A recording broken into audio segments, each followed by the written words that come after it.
आज का हमारा टॉपिक है जीसी और प्रोवोस्ट के बारे में ऑल इन्फॉर्मेशन देना। तो चलिए स्टार्ट करते हैं। जीसी ट्रेड से ही है जीसी। जीसी में अप्लाई करने के लिए ना सबसे पहले आपके पास मैट्रिक साइंस कम से कम 50% के साथ होनी चाहिए।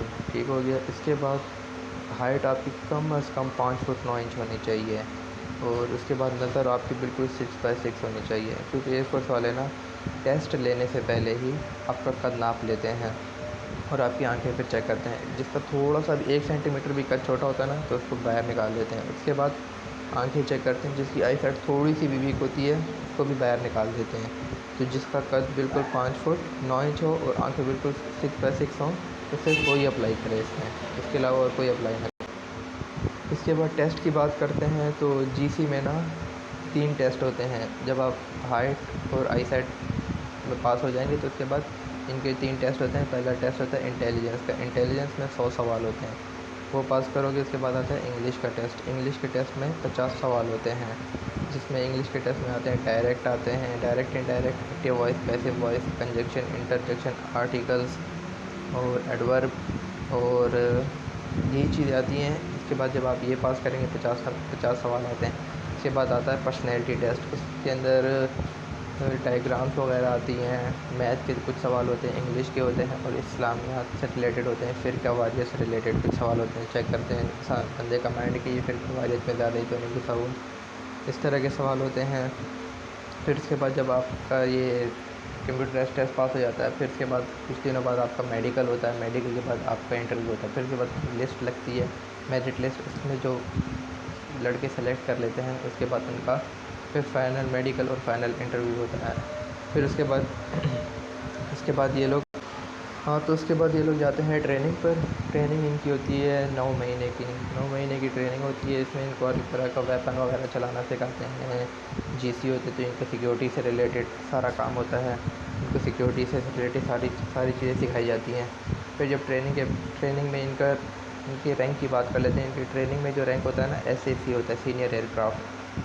जैसे ही पास आउट होते हैं तो इनको रैंक लग जाता है जेटी का।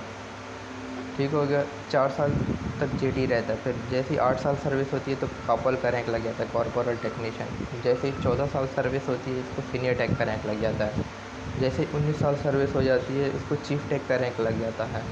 चीफ टेक का रैंक लगने के बाद 21 साल जैसी सर्विस हो जाती है, एडब्ल्यू असिस्टेंट वारंट ऑफिसर का रैंक लग जाता है। इनको सैल्यूट अथराइज हो जाता है। फिर जो मतलब जेटी, कॉपल, सीनियर टेक, चीफ टेक होगा ना, वो इनको सैल्यूट करेगा। फिर 2 साल एडब्ल्यू रहने के बाद फिर इनका रैंक आ जाता है वारंट अफसर का। फिर 2 साल वारंट अफसर का रैंक लग चलता है। फिर उसके बाद लास्ट रैंक इनका आता है चीफ वारंट अफसर। 25 साल सर्विस पूरी, फिर रिटायर्ड हो जाते हैं। फिर उसके बाद इनको अच्छी जगह पे और भी कई नौकरियाँ वगैरह, Shaheen airline security supervisor, chief security supervisor की जॉब वगैरह मिल जाती हैं। और जो जीसी की सैलरी, एसएससी की सैलरी अंडर ट्रेनिंग होती है 19 से 20 हज़ार। जैसे ही पास आउट होता है जेटी का रैंक लगता है 25-26 हज़ार तनख्वाह हो जाती है। फिर जैसे कॉपल के रैंक पे आता है ना, तो 36 से 38 हज़ार सैलरी हो जाती है। फिर जब सीनियर टेक के रैंक पे आता है तो 42 से 50 हज़ार तक तनख्वाह हो जाती है। फिर जैसे ही चीफ टेक के रैंक पे आता है तो 55 से 60 हज़ार तनख्वाह हो जाती है। एडब्ल्यू के रैंक पे आता है तो 70 से 75 हो जाती है। ठीक हो गया। जब वारंट अफसर के रैंक पे आता है तो 80 से 85 हज़ार तक पहुंच जाती है। जब चीफ वारंट अफसर पे आता है तो 1,05,000, 1,02,000 इस तरह सैलरी हो जाती है इनकी। अब जीसी की ड्यूटी अब अगर जीसी की ड्यूटी की बात कर ली जाए तो ड्यूटी कोई सिक्योरिटी ड्यूटी होती है। 6 से 8 घंटे की शूट हर दिन ड्यूटी होती है। वीकेंड में ऑफ भी होता है।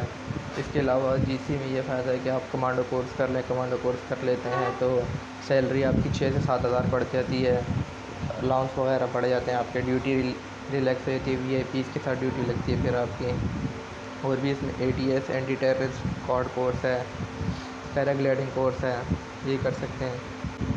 इसके अलावा शुरू में थोड़ी सी ख्वारी होती है, क्योंकि बंदा नया नया भर्ती हुआ होता है तो फौज कहती है जवान है, जवान से ड्यूटी लो। थोड़ी सी शुरू में 2-3 साल तक ड्यूटियाँ होती हैं। उसके बाद जैसे बंदा जेटी, कॉपल बन जाता है तो ड्यूटी रिलैक्स हो जाती है।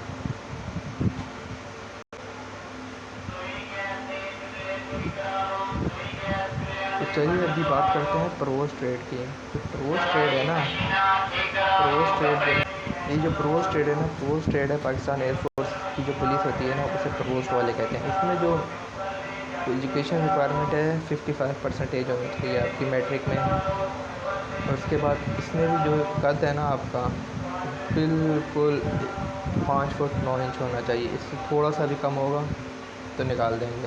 उसके बाद आपकी जो आई साइड हो बिल्कुल 6x6 होनी चाहिए। इसमें जैसे 6x6 नहीं होगी, टेस्ट से पहले ही आपका हाइट और आई साइड चेक कर लेंगे। अगर इन दोनों में से थोड़ी सी भी कोई चीज़ कम हुई तो उसी टाइम आपको निकाल देंगे।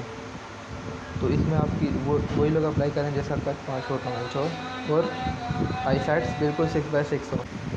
अच्छा, तो जो प्रवोस्ट के जो टेस्ट होते हैं ना, आप जैसे ही आपकी हाइट भी क्लियर होगी, फिट है आप हाइट में, इसके बाद आई साइड में भी फिट है, तो आपको ले जाया जाएगा कंप्यूटर के आगे, टेस्ट होगा आपका।